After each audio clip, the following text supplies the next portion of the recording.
Sanibonani wey'ngane zakwethu, ake nginibele phinde futhi namukele kule channel ehamba phambili Radio Inketho. Lami igama ngumfeza Ntuthu ngakhuluma bathi la sibona amagumede. Ngana kwethu umuntu mhlawumbe semusha kuleli khasi, ngizophinda ngicela nje ukuthi uyasubscribe, ungakhohlwa ukucomment nokulike nokushare okuyikhona okukhulu kunakho konke. Ngane zakwethu uyavela otholakalelele namathambo ayisawambe emathuneni. Umsolo oneminyaka engu-29 ubudala ulendele ukuthi avele enkantolo eMantshi yaseMasoyi ngemuva kokuboshwa ngesikhathi amaphoyisa amtholelele embhedeni eduze kwamathambo okukhalakala ukuthi-ke abembiwe amathuneni. Umsola uboshwe ngoMsombuluko ngemuva kokuthi amaphoyisa alandele umbiko awuthole mayelana nokubiwa kwamathuna aseswalala eMasoyi ngase-White River.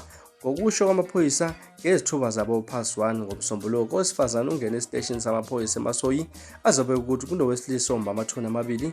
Okhuluma namaphoyisa aseMpumalanga Brig Donald Mdluli uthe amathuna ahlonza njengelikayise kanye nomamkhulu kaMsolwa abangcwatshwa ngo-2010.